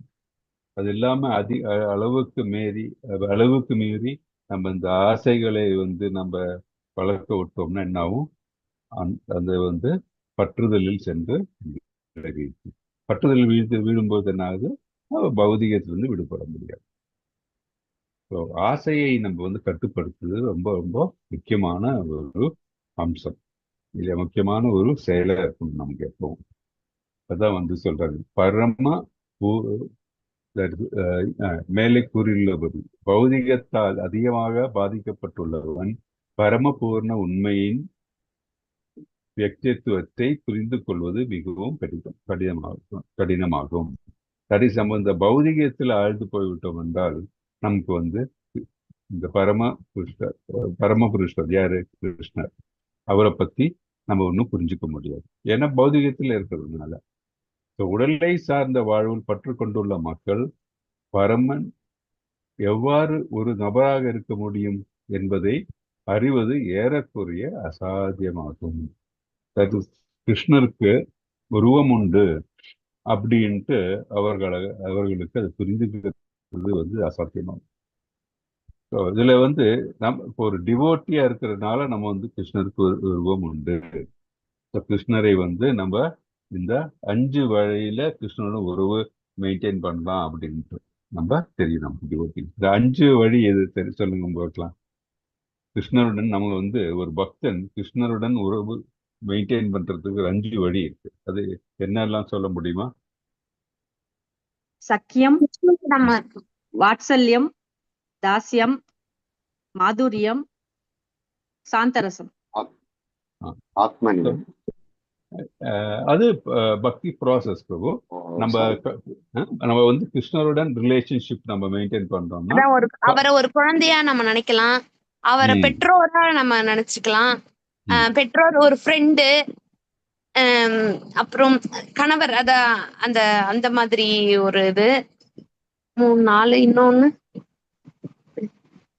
சாந்தரசம், சக்கிய ரசம், தாசிய ரசம், வாத்சல்ய ரசம், மாதுரிய ரசம். ஆமா, சாந்த ரசம் சொல்லும்போது எதெல்லாம் என்ன? சாந்த ரசம் அப்படின்னா என்ன? பிரகலாத் மகாராஜ் மாதிரி பிரபுஜி. சாந்த ரசம் பிரபு என்ன சொல்ல வந்தீங்க? சொல்லுங்க. சாந்த ரசம் பிரபுஜி அந்த வரிசையா சொல்லுங்க பிரபுஜி மறுபடியும். Okay, first stage that is 5 ரசங்கள் இருக்கு. ஒண்ணு வந்து சாந்த ரசம். ஓகே, சாந்த ரசம் அப்படின்னா வந்து நார்மலி கிருஷ்ணருடைய பசு, அவருடைய புல்லாங்குழல், அவர் மேல சார்த்தி இருக்கிற மாலை, இந்த மாதிரி எல்லாம் இருக்கு இல்லையா? இதெல்லாம் வந்து சாந்த ரசம். ஓகே, இதா இருக்கு. இது சாந்த ரசம். ரெண்டாவது வந்து பார்த்தோம்னா தாசிய ரசம். தாசிய ரசம் அப்படின்னா பணிவிடை, கிருஷ்ணருக்கு பணிவிடை செய்து அவருக்கு சேவை நடந்து பணிவிடை செய்த அந்த நிலை. அதற்கு எக்ஸாம்பிள் நம்ம யாரு சொல்றோம் அப்படின்னா ஹனுமான் இல்லையா. ஹனுமான் வந்து ராமருக்கு வந்து தாசியா இருந்தார். அவர் வந்து அவருக்கு எல்லா சேவையும் செய்யணும், அவருக்கு வேற எதுவுமே தேவையில்லை. அவருக்கு வந்து தெரியல, அவர் நிச்சயமா இருக்கிறவர் ஹனுமான். ஸோ ஹனுமானுக்கு வந்து வேற எந்த விதமான இதுவும் வேணாம்னு சொல்லிட்டார். கிருஷ்ணர் அவருக்கு எப்போ ராமருக்கு சேவை செய்யணும் அப்படின்னு இருக்கிற நிலையில் இருக்கார். அதுதான் வந்து தாசிய ரசம். சக்கிய ரசம் அப்படின்னா என்னன்னா ஃப்ரெண்ட், ஃப்ரெட்டர்னிட்டி அப்படின்னா ஃப்ரெண்ட் யாரு, அர்ஜுனர். அது நல்ல எடுத்துக்காட்டு. அர்ஜுனர், சுதாமா, இவங்க எல்லாம் பார்த்தீங்கன்னா அர்ஜுனருடைய கிருஷ்ணருடைய ஃப்ரெண்ட்ஷிப். அது வந்து சாக்கிய ரசம். அதுக்கு அடுபடி மேல வந்து பார்க்கும்போது வாத்சல்ய ரசம். வாத்சல்யம்னு என்ன, அவரை வந்து அவர் மகனாக, பிரதராக, அந்த ரிலேஷன்ஷிப்ல பார்க்கறது. அது வந்து வாத்சல்ய ரசம். அதுக்கு ஹையஸ்ட் இது என்ன சொன்னா மாதுரிய ரசம். மாதுரிய ரசம் வந்து 2 டைப்பு. ஒன்று வந்து எப்படின்னா வந்து ஹஸ்பண்ட் அந்த மாதிரி நிலையில கிருஷ்ணரே கணவராக நினைத்து கொண்டிருக்கிறது. இன்னொன்று வந்து கிருஷ்ணரை லவ்வரா இருக்கிறது. அது வந்து இந்த 2 type conjugal love. So Radha Rani எல்லாம் வந்து பார்த்தீங்கன்னா லவ், அது வந்து ஹையஸ்ட் இது வந்து ரசம் வந்து அது. இது 5 டைப் வந்து ஒரு 5 டைப் வந்து கிருஷ்ணரோட நம்ம வந்து ரிலேஷன்ஷிப் தேங்க்யூ வச்சிருக்கோம். Okay, thank you Prabhuji. Hare Krishna. So ஒரு பக்தனாக்கு மட்டும்தான் இதை பத்தி தெரியும். இந்த கிருஷ்ணருடன் வந்து ஒரு உறவில் நம்ம உறவு கொண்டாடி இருக்கும்போது தான் நமக்கு ஆனந்தம் கிடைக்கும். அருவவாதிகள் என்ன நினைக்கிறாங்க, அவர்கள் வந்து கிருஷ்ணர் வந்து ஒரு ஒளி அப்படின்னு சொல்லி ஒளியில போய் அவங்க வந்து எனர்ஜி அப்படின்னு சொல்லி ஒளியில வந்து லயித்து போகணும் அப்படின்னு நினைக்கிறாங்க அவங்க. அப்ப என்ன ஆகும், வேற ஒண்ணும் கிடையாது, அதுக்கப்புறம் ஒண்ணும் இல்லை, சூன்யம் தான். அது அதுலயும் இந்த இதுலயும் டெக்ஸ்ட் சொல்லியிருக்காரு, சூன்யம் தான். அந்த மாதிரி இருந்தாங்கன்னா என்ன ஆகும், கொஞ்ச நாளைக்கு அப்புறம் நமக்கு எல்லாருக்கும் ஒண்ணு ஞாபகம் வச்சுக்கணும், என்னன்னா எல்லா ஜீவாத்மாக்களுக்கும் வந்து ஒரு லிமிட்டட் ஃப்ரீடம் கொடுத்துருக்கு இல்லையா. இந்த லிமிட்டட் ஃப்ரீடம்னால தான் நம்ம எல்லாம் இந்த பிரபஞ்சத்துல வந்து நம்ம பிறந்திருக்கிறோம். அந்த லிமிட்டட் ஃப்ரீடமுக்கு வந்து ஒரு ஆசை இருக்கு, அந்த ஆசையினால நம்ம இங்க வந்து இருக்கணும். ஸோ நம்ம வந்து கிருஷ்ணருடன் வந்து இந்த அருவவாதிகள் சொல்ற மாதிரி வந்து உருவம் இல்லைன்னு சொல்லி அந்த கிருஷ்ணன் அந்த ஒளிக்கதிர் இல்லை, அந்த ஒளியில வந்து நம்ம வந்து ஐக்கியமாயிட்டோம் வச்சுக்கோங்க, கொஞ்ச நாளைக்கு இருக்கும். அதுக்கப்புறம் என்ன ஆகும், மனசு வந்து ஒவ்வொன்றா வேற அது இதுன்னு சொல்லி ஆசைப்பட ஆரம்பிக்குவீங்க. அப்போ அப்படி கீழே விழுந்துருவாங்க. அது நிரந்தரம் கிடையாது. அதனால்தான் வந்து அருவவாதிகளுடைய அந்த நிலையானது வந்து பெர்மனன்ட் கிடையாது அப்படின்னு சொல்றோம் நம்ம. அது கம்ப்ளீட் ரியலைசேஷன் அது காட் கிடையாது, அது பார்ஷியல் ரியலைசேஷன் தான். ஏன்னா ஒளி அவருடைய தான், கிருஷ்ணரோட உடலில் இருந்து வர ஒளி தான். ஆனால் வந்து அந்த எனர்ஜி கிருஷ்ணரோட வர்றது தான். ஆனா it is not the complete realization of the lord. So அதுக்கும் அடுத்த நிலை என்ன, தட் இஸ் யோகிகள் எல்லாம் என்ன, பரமாத்மா நிலை இல்லையா. இதயத்துக்குள்ள இருக்க பரமாத்மா எண்ணி அந்த யோகிகள் வந்து எல்லாரும் கிருஷ்ணரோட தட் இஸ் கிருஷ்ணர் இந்த 4-handed ஃபார்ம் சொல்லுவோம் இல்லையா, அந்த அந்த நிலையில் வந்து நாராயணன் அந்த உருவில் வந்து கிருஷ்ணரை வந்து வழிபடுறாங்க யோகிகள் எல்லாம். அப்ப என்ன, அவங்க மனதையும் புலன்களையும் கட்டுப்படுத்தி வந்து அவங்க அந்த நிலையில வந்து தியானிக்கிறாங்க. அந்த தியான முறையில வந்து அது பெர்மனண்டா சொன்னா அது பெர்மனன்ட் கிடையாது. நமக்கு தெரியும், விஸ்வாமித்திரர் மாதிரி இருக்கிறவங்களே வந்து வீழ்ச்சி அடைந்திருக்காங்க. ஓகே, அவ்வளவு பெரிய யோகி அவர். ஆனால் யோகிகள் வந்து அதுவும் நிரந்தரம் கிடையாது, அது பார்ஷியல் ரிலேஷன். இப்போ வந்து ஃபர்ஸ்ட் நம்ம வந்து இந்த ஒளி வந்து எப்பவும் வந்து இட் இஸ் எட்டர்னல் இல்லையா, அதான் சத்துன்னு சொல்றோம். அப்புறம் இது நாலேஜ், பத்மாத்மா நிலை 4 கிருஷ்ணர் இருக்காரு, அவர் மேல வந்து புலங்களை கட்டுப்படுத்தி இது பண்ணும் அப்படின்னு எல்லாம் நினைக்கிறாங்க. கிருஷ்ணருடைய இந்த 4-handed ஃபார்ம் அவங்க அக்செப்ட் பண்றாங்க. அது பார்ஷியல் நாலேஜ் தான். ஆனா எது ஆனந்தம் கிடைக்கும், சச்சித் ஆனந்தம் எது பெர்மனன்ட் எது பார்த்தாங்கன்னா அதுதான் வந்து நம்மளுடைய இந்த கிருஷ்ணனுடைய உருவம். அந்த கிருஷ்ணனோட உறவு கொண்டு பக்தியில இருக்கும் பொழுது பக்தர்களுக்கு தான் வந்து இந்த முழுமையான ரியலைசேஷன் கிடைக்கும். கிருஷ்ணருடைய அதான் சச்சிதானந்த நிலை அப்படின்னா வந்து கிருஷ்ணனுடைய உருவம் இல்லை நிலை. ஸோ கிருஷ்ணருக்கு உருவம் இல்லை நிலையில் தான் அவர் வந்து அவர் எங்க வசிக்கிறாரு, ஒரு உருவம் இருக்கும்போது அவர் இடத்துல வசிக்கிறாரு. அவருடைய அதற்கு பாரஃபீல்னியா சொல்லுவாங்க இல்லையா, எல்லாம் தட் இஸ் எல்லா இதுவும் என்ன சொல்றது, உயிர் வாழ்றதுக்கு வேண்டிய இந்த சொன்னோம் இல்லையா, அவர் ஒரு இது எடுக்கும்போது அவதாரம் எடுக்கும்போது எல்லாரும் வராங்க அப்படின்ட்டு. ஸோ அவர் வாழற இடத்துலையும் வந்து எல்லாரும் இருக்காங்க. அதே மாதிரி அவருக்கு அங்க அந்த இது நம்ம பார்த்துருக்கோம், கல்ப விருட்சங்கள் இருக்காங்க இல்லையா. அதே மாதிரி வந்து காமதேனு பசு இருக்கு. அங்க மாதிரி அபண்டன்ஸ் அங்க இருக்கும்போது எல்லாம் இருக்கிறது அங்க. ஆனந்தம் அங்க வேற எதுவுமே எதை பத்தி யாரும் யோசிக்க வேண்டியதில்லை. அதுதான் கிருஷ்ணர் இருக்கிற இடம். அதான் கோலோக பிருந்தாவனம் சொல்றது. ஸோ கோலோக பிருந்தாவனத்துக்கும் வைகுண்டத்துக்கும் என்ன வித்தியாசம் சொல்ல முடியும் யாராச்சும்? ஹரே கிருஷ்ண பிரபுஜி. சொல்லுங்க மாதாஜி. வைகுண்டத்துல வந்து 4 கை ரூபத்தோட இருப்பாருங்க பிரபுஜி நாராயணன். ஓகே. கோலோக பிருந்தாவனத்துல வந்து ராதாராணி கூட இப்ப நார்மலா 2 கை ரூபத்தோடு பகவான் கிருஷ்ணர் இருப்பாருங்க. கோபியர்கள் வெரி குட், எல்லாமே இருப்பாங்க பிரபுஜி. Very good. ஸோ இதுக்கு என்ன வித்தியாசம்? ஏன் இங்க வந்து 4 கை ரூபத்திலேயே அங்க வந்து அந்த மாதிரி இருக்கிறது என்ன இதனால? வைகுண்டத்துல வந்து ஒஃபிஷியல் இல்லையா, ஒரு ஃபார்மல் இது ஐஸ்வர்ய பாவத்துல இருக்கிற இடம் வந்து வைகுண்டம். அங்கதான் இதுல இருக்காரு. இப்போ நம்ம வந்து இது ஒரு எக்ஸாம்பிள் நம்ம இதுல எதாவது சொல்லுவாங்க என்னன்னா, இப்போ பிரைம் மினிஸ்டர் இருக்காரு, அவரு வந்து வீட்டுல போய் பார்க்கறதுக்கும் ஆபீஸ்ல போய் பார்க்கறதுக்கும் வித்தியாசம் இருக்கு. ஆபீஸ்ல போய் பார்க்கும்போது எப்படி இருக்கும், ரொம்ப ஃபார்மலா இருப்பார் இல்லையா, ரொம்ப இதா வந்து ரொம்ப இதா இருப்பாரு, ரொம்ப இதெல்லாம் என்ன சொல்றது, ரிலாக்ஸ்டா இருந்தால் கூட ரொம்ப ஃபார்மல், எல்லாம் வந்து கட் அண்ட் ரைட்டா அந்த மாதிரி பேசி அந்த மாதிரி இருக்கும் இல்லையா.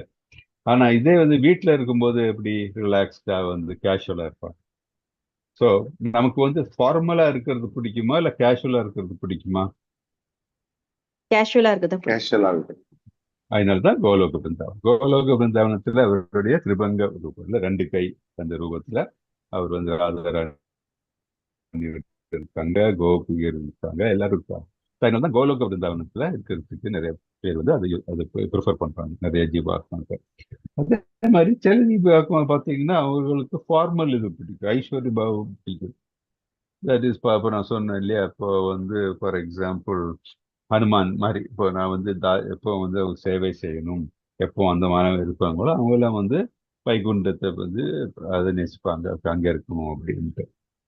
ஸோ சாக்கிய பாவம் அண்ட் அபவ் பார்த்தீங்கன்னா அவங்க எல்லாம் வந்து கோலோக பிருந்தாவனத்திலையும், மற்ற பாவம் இருக்கிறவங்க வந்து இங்கே இந்த வைகுண்டத்திலையும் இருக்கிறதுக்கு சான்சஸ். ஆனா வந்து இதே மாதிரி ஆனா ஃபார்மலா இருக்கிறவங்களுக்கு வைகுண்டத்துல தான் பார்க்க முடியும். ஆனா வைகுண்டத்துல வந்து இருக்கும்போது மத்த பாவம் வரத்துக்கு சான்சஸ் இருக்கு. ஆனால் கண்டிப்பாக வந்து மாதிரிய பாவம் கண்டிப்பா வைகுண்டத்துல இருக்காது. ஏன்னா ஃபார்மல் இடம் இல்லையா, ஆஃபீஸ்ல வந்து ஃபார்மலா இருக்கு இல்லையா, அங்க வந்து எந்த ரிலேஷன்ஷிப் ஒன்றும் அதையும் பார்க்க மாட்டோம். ஸோ அந்த மாதிரி இது. ஸோ கோலோக பிருந்தாவனம் தான் நிறைய பேர் அதை ப்ரிஃபர் பண்ணுவாங்க, வைகுண்டத்தையும் நிறைய பேர் ப்ரிஃபர் பண்ணுவாங்க. ஸோ இந்த இடத்துல நம்ம சென்று விட்டாலே இதெல்லாம் பெர்மனன்ட், எப்பவும் சச்சிதானந்த நிலையில தான் அவங்க இருப்பாங்க. சந்தோஷம் எப்பவும் வந்து நிரந்தரமான, அதற்கு எதுவும் இதே கிடையாது, எண்டே கிடையாது. ஸோ நம்ம மனசுல வந்து நான் சொன்ன அப்ப சொல்ல வந்ததுதான், தட் இஸ் நம்ம வந்து ஒவ்வொரு ஜீவாத்மாக்களுக்கும் வந்து இந்த லிமிட்டட் ஃப்ரீடம் இருக்கு, ஆசைப்படக்கூடிய இந்த டெண்டன்சி இருக்கு. ஸோ அந்த ஆசை எப்படின்னா வெரைட்டி இருக்கும்போது எல்லாரும் வந்து அதை வந்து என்ஜாய் பண்ணுவாங்க. எவ்ரி ஜீவாத்மா வாண்ட்ஸ் டு என்ஜாய். ஸோ அதை வந்து கிருஷ்ண உணர்வுலையும் என்ஜாய் பண்ணலாம், பௌதிகத்தில் என்ஜாய் பண்ணலாம். கிருஷ்ண உணர்வுல எப்படி என்ஜாய் பண்றோம்னா கிருஷ்ணருக்கு சேவை செய்து, கிருஷ்ணருடைய அவரிடம் விளையாடி, அவருடைய இது இருக்கிறது, அந்த மாதிரி நிலையில இருக்கிறது வந்து அங்க கோலோக பிருந்தாவனம் நிறைய வெரைட்டி. இதே வந்து இப்போ ஒரு அருவவாதிகள் சொல்றோம் இல்லையா, அவர்கள் இருக்கிற இடத்துல எப்படி இருக்கும், வெறும் ஒளிக்கதிர் இந்த மாதிரி தான் இருக்கு இல்லையா. அப்படி இருக்கும்போது ஒரு வெரைட்டி இல்லை. வெரைட்டி இல்லாத டைம்ல வந்து இந்த ஜீவாத்மா வந்து வெரைட்டி தேடி போகும். அப்பதான் வந்து வீழ்ச்சி அடையும். அந்த வெரைட்டியை தேடி போகும்போது கிருஷ்ண உணர்வு கிடைச்சதுன்னா அவங்களுடைய அந்த என்ன சொல்றது சுருத்தினால வந்து அவங்களுக்கு வந்து இது கிடைச்சதுன்னா கிருஷ்ண உணர்வு கிடைச்சு அவங்க உயருவாங்க. இல்லாட்டி கீழே மீண்டும் பௌதிகத்தில் விழுந்துருவாங்க. அதே மாதிரி தான் யோகிகளுக்கும் வந்து அந்த உடல் கட்டுப்பாட்டோட இருந்து அப்படியே நினைத்து அது கட்டுப்பாடு கொஞ்சம் ரிலாக்ஸ்ட் ஆனா வந்து திருப்பியும் வந்து வெரைட்டியை தேடி போகும்போது அவர்கள் கீழே விழுந்துடுறாங்க.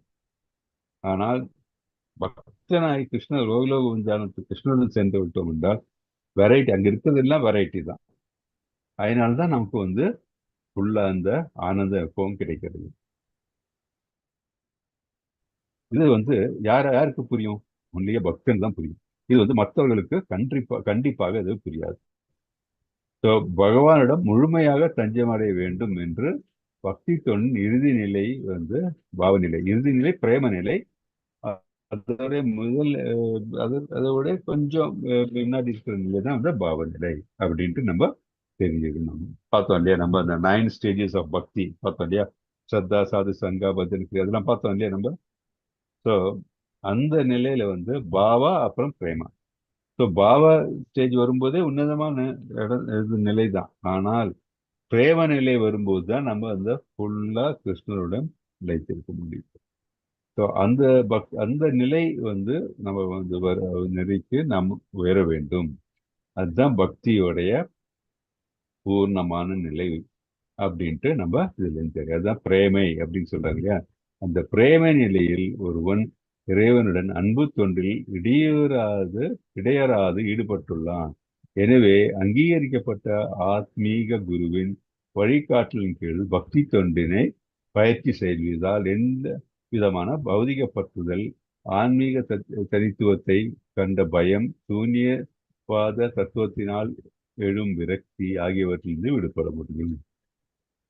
பௌதிகத்திலிருந்து பற்றுதல், அதே மாதிரி ஆன்மீக தனித்துவத்தில் சூன்யத்தில் இல்லையா? சூன்யம் நமக்கு எங்கிருந்து வருது? நமக்கு இந்த இவங்களுக்கு அருவவாதிகள் வருது. அப்புறம் வந்து ஆன்மீக தத்துவத்தினால் அந்த பயம் யாரு? யோகிகள் நிலை இல்லையா? அது வந்து பரமாத்மா நிலைச்சல். கம்ப்ளீட் ரியலைசேஷன் நமக்கு வரணும்னா நம்ம வந்து பகவான் நிலையில் தான் வரும். அந்த நிலைக்கு நம்ம செல்ல வேண்டும் என்றால் நமக்கு ஒரு குருவின் துணை தேவை, குருவினுடைய கைடன்ஸ் தேவை. அதனாலதான் வந்து நம்ம பார்த்தோம்னா நம்ம அதுல எல்லாம் நம்ம எல்லாம் வந்து ஒரு நம்ம இனிஷியேஷன் எடுக்கிறாங்க. குரு இருந்து குரு சொல்றதுக்கு ஏற்ப அவர்கள் பின்பற்றுகிறார்கள். குருவினுடையதை கட்டளையை பின்பற்றுகிறார்கள். ஸோ நம்ம வந்து இந்த பிறப்பு இறப்பு என்பதனிலிருந்து நம்ம விடுபட வேண்டும் என்றால் குருவுடைய வழிகாட்டல் தேவை, அவரது அருள் தேவை. அது நம்ம கண்டிப்பாக தெரிஞ்சு வைக்கணும். இப்போ நெக்டர் ஆஃப் டிவோஷன்ல எல்லாம் கிளியரா சொல்லியிருக்காங்க. தட் இஸ் நம்ம இந்த கடல் இருக்குல்ல, இந்த பிரபஞ்சம், இந்த பௌதிக உலகம் இருக்கு, அதை வந்து கடக்கிறதுக்கு இருக்கிற அந்த போட்டு தான் இந்த உடல். அந்த உடல் இருக்கும்போது அந்த போட்மேன் வந்து அதை இது நம்ம வந்து நம்மளுடைய ஆத்மா இருக்கு இல்லையா? அந்த இது வந்து நமக்கு யார் அந்த வழிகாட்டுறது? குரு தேவை. அந்த போட்மேன் குரு வந்து தேவை. அந்த ஃபேவரபிள் காத்து இருக்கு இல்லையா? அது நம்மளுடைய இந்த வேதங்கள், இதெல்லாம் இந்த வேதங்கள், அந்த நம்மளுடைய இதிகாசங்கள் எல்லாம் வந்து படித்து அது வழியாக நடந்தோம்னா ஃபேவரபிள் காற்று இருக்கும். அந்த ஓடம் வந்து அந்த குரு என்ற அந்த அந்த ஓட்டுநர் இல்லையா, அவருடைய கைடன்ஸ் பிரகாரம் நம்ம இந்த உடலை நம்ம வந்து இந்த கடல் மீது நம்ம வந்து செலுத்தும் பொழுது நம்ம வந்து அதை கடக்க முடியும். இல்லைன்னா என்ன ஆகும்னா நம்ம இந்த கடலில் மூழ்கி விடுவோம். இந்த பௌதிகத்திலிருந்து விடுபடும் கஷ்டம் அப்படின்ட்டு நம்ம தெரிஞ்சுக்கிறோம். எப்பவும் வந்து ஒரு குரு தேவை. அது நம்ம இந்த ஸ்லோகத்திலிருந்து கிளியரா நமக்கு தெரியுது. ஓகே, ஹரே கிருஷ்ணா. அடுத்தது பார்க்கலாமா? ஹரே கிருஷ்ணா பிரபுஜி, நான் படிக்கிறேன் பிரபுஜி. படிங்க. ये यथा मां प्रपद्यन्ते तौस्तथैव पचाम्यहम् मम वर्त्मानुवर्तन्ते मनुष्या பார்த்த சர்வசக. என்னிடம் சரணடைவதற்கு ஏற்றாற் போல நான் அனைவருக்கும் பலனளிக்கிறேன். பிதாவின் மகனே, எல்லா விதத்திலும் அனைவரும் என் வழியையே பின்பற்றுகின்றனர். ஒவ்வொருவரும் கிருஷ்ணரை அவரது பல்வேறு தோற்றங்களின் மூலம் தேடிக்கொண்டுள்ளனர். பரமபுருஷ பகவானான கிருஷ்ணர் அவரது உருவமற்ற பிரம்மஜோதியாகவும் அணுத்துகள்கள் உட்பட எல்லாவற்றிலும் வீற்றிருக்கும் பரமாத்மாவாகவும் ஓரளவிற்கு உணரப்படுகின்றார். ஆனால் தனது தூய பக்தரால் மட்டுமே கிருஷ்ணர் முழுமையாக உணரப்படுகிறார். எனவே ஒவ்வொருவரது உணர்விற்கும் அவரே லட்சியமாததால் தத்தம் ஆவலுக்கு ஏற்ப உறவாடுவதில் ஒவ்வொருவரும் திருப்தி அடைகின்றனர். திவ்யமான உலகிலும் தனது தூய பக்தர்களுடன் அவர்களது விருப்பத்திற்கு ஏற்ப திவ்யமான மனப்பான்மையுடன் உறவாடுகிறார். ஒரு பக்தர் கிருஷ்ணரை உன்னத எஜமானராகவும், மற்றவர் தனது நெருங்கிய தோழனாகவும், மற்றொருவர் தனது மகனாகவும், மேலும் ஒருவர் தனது காதலனாகவும் விரும்பலாம். தன்னிடம் அவர்களுக்கு உள்ள ஆழ்ந்த அன்பிற்கேற்ப அவர் எல்லா பக்தர்களுக்கும் பாகுபாடின்றி பலனளிக்கின்றார். பௌதிக உலகிலும் இது போன்ற உணர்வு பரிமாற்றங்கள் உண்டு. வழிபடுவோருக்கு ஏற்ப பல்வேறு வழிகளில் பகவான் சரிசமமாக பரிமாற்றம் செய்கின்றார். தூய பக்தர்கள் ஆன்மீக உலகிலும் சரி, இப்பௌதீக உலகிலும் சரி, பகவானுடன் நேரடியாக உறவு கொண்டு கைங்கரியம் செய்வதால் அவரது அன்பு தொண்டில் திவ்யமான ஆனந்தத்தை அடைகின்றனர். தங்களது தனித்துவத்தை இழந்து ஆன்மீக தற்கொலை செய்து கொள்ள விரும்பும் அருவவாதிகளுக்கும் தனது தேஜஸில் அவர்களை கிரகித்துக் கொள்வதன் மூலமாக கிருஷ்ணர் உதவுகின்றார். இத்தகு அருவவாதிகள் ஆனந்தமயமான முழுமுதற் கடவுளின் நித்திய உருவத்தை ஏற்க மறுக்கின்றனர். எனவே தங்களது தனித்துவத்தை அழித்துக் கொண்ட இவர்களால் இறைவனின் திவ்யமான கைங்கரியத்தில் ஆனந்தத்தை அனுபவிக்க இயலாது. இவர்களில் சிலர் அருவ நிலையிலும் ஸ்திரமாக வசிக்க இயலாமல் செயல்களுக்கான தங்களது ஆழமான விருப்பங்களை வெளிக்காட்ட மீண்டும் பௌதிக தளத்திற்கு திரும்பி விடுகின்றனர். ஆன்மீக உலகங்களில் இவர்கள் அனுமதிக்கப்படுவதில்லை. பதிலாக இப்பௌதீக உலகில் செயல்பட மீண்டும் வாய்ப்பளிக்கப்படுகிறது. பலனை எதிர்பார்த்து விதிக்கப்பட்ட கடமைகளை செய்பவர்களுக்கு யாகங்களின் இறைவன் என்ற முறையில் அதற்கு உண்டான பலனை அளிக்கிறார் பகவான். மேலும் சித்திகளை நாடும் யோகிகளுக்கு அத்தகு சக்திகள் அளிக்கப்படுகின்றன. வேறு விதமாக கூறினால், வெற்றி பெற விரும்பும் அனைவருமே அவரது கருணையை நம்பியுள்ளனர். பலவிதமான ஆன்மீக முறைகள் அனைத்தும் ஒரே பாதையில் அடையப்படும் வெற்றியின் வெவ்வேறு நிலைகளாகும். எனவே கிருஷ்ண உணர்வு என்னும் உயர்ந்த பக்குவத்தை வந்தடையும் வரை மற்றெல்லா பயிற்சிகளும் பூரணமற்றவை. இது ஸ்ரீமத் பாகவதத்தில் 2.3.10 கூறப்பட்டுள்ளது. அகாம சர்வ காமோ வா மோக்ஷ காம உதாரதி தீவ்ரேன பக்தி யோகேன யசேத புருஷம் பரம். ஒருவன் ஆசையற்றவனாக பக்தனின் நிலை. எல்லாவித நற்பலன்களும் விளைவுகளில் ஆசையுடையவனாக அல்லது முக்தியை விரும்புவனாக இருந்தாலும் பக்குவத்தின் உன்னத நிலையான கிருஷ்ண உறவை அடைவதற்காக எல்லா முயற்சிகளுடன் பரம புருஷ பகவானை வழிபட முயற்சிக்க வேண்டும். ஹரே கிருஷ்ணா பிரபுஜி. ஹரே கிருஷ்ணா பிரபு, தேங்க்யூ. ஸோ நம்ம போன ஸ்லோகத்துல எக்ஸ்டென்ஷன் இல்லையா, என்னுடன் சரணடைவதற்கு ஏற்றாற் போல நான் அனைவருக்கும் பலனளிக்கிறேன். பிதாவின் மகனே, எல்லா விதத்திலும் அனைவரும் என் வழியையே பின்பற்றுகின்றனர். அப்படி ஒரு கேள்வி. இப்போ கிருஷ்ணர் எல்லாருக்கும் ஈக்குவலா அருளளிப்பாரா இல்ல ஓகே மோகன்தாஸ்க்கு கொஞ்சம் ஜாஸ்தி, இல்ல பிரபுவுக்கு சங்கரன் பிரபுக்கு அதோட கொஞ்சம் ஜாஸ்தி, மற்றவங்களுக்கு குறைவு அப்படின்னு பண்ணுவாரா?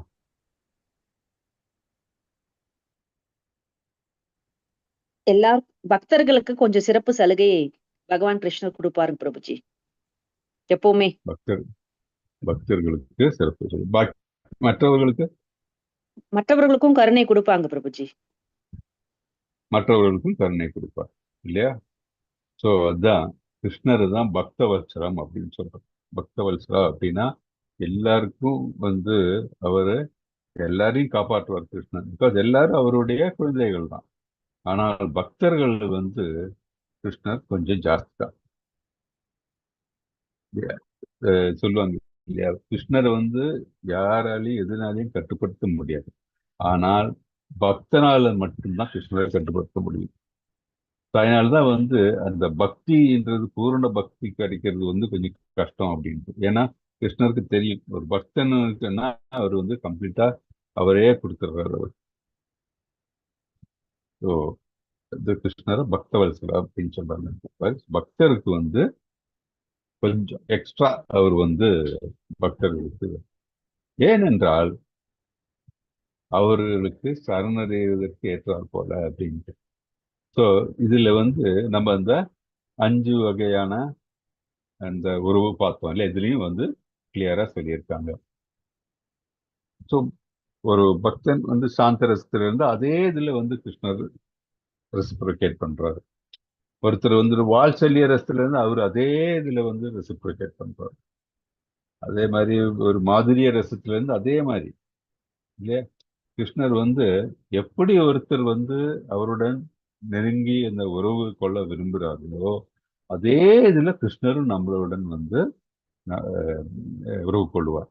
அது ஞாபகம் வச்சுக்கணும். நம்ம அதோடைய சாராம்சம் தான், பக்தர்கள் எந்த நிலையில் கிருஷ்ணருடன் அந்த நெருக்கம் வச்சிருக்க பார்க்குறாங்களோ அதே நிலையில கிருஷ்ணரும் ரெசிப்ரோகேட் பண்ணுவாரு அப்படின்னு.